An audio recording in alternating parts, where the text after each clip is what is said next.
Nuclear expert James Acton, who is joining us now on the phone. James, don't know if you were able to hear my conversation right before, but just trying to get a better sense, James, of the types of facilities, these three nuclear facilities that the Trump administration says were taken out. It was a successful series of strikes, they say. Talk to us more about what was there and what the United States and Israel were most worried about. Well, good evening. The facilities that the United States attacked this evening were those that were designed to produce the highly enriched uranium for use in a nuclear weapon. They were involved in converting yellow cake, refined uranium ore, into a form of gaseous uranium, and then enriching that into highly enriched uranium.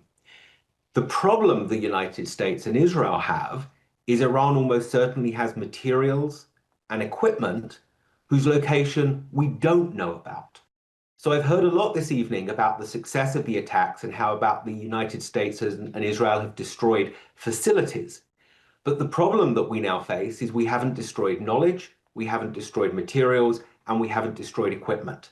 And I don't think this attack has set Iran back nearly so far as some of the suggestions have indicated. So, James, let me ask you more about that, because that is the suggestion that, maybe you can't take out the knowledge, maybe you can't take out, all of the equipment and facilities, but if you can set them back a number of years, that you weaken them dramatically, you could potentially reset peace talks or nuclear negotiations in the future.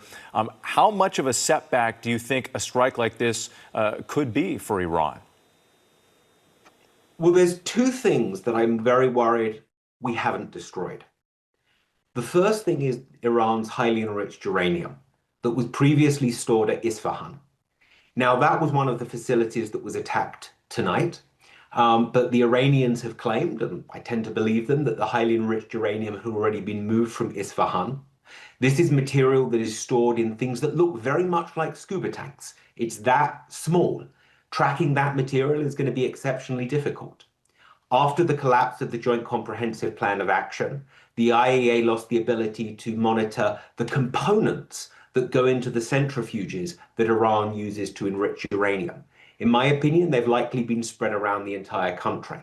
What this means is that Iran has the ability to reconstitute its program, probably in a short number of years. And don't forget, one of the arguments against the Joint Comprehensive Plan of Action was that 10 to 15 years wasn't good enough of a delay. So I think the reason why this is the beginning, not the end of conflict, is because when evidence emerges that Iran is rebuilding its nuclear weapons program, as I believe is likely to happen, are we, the United States, prepared to bomb it again?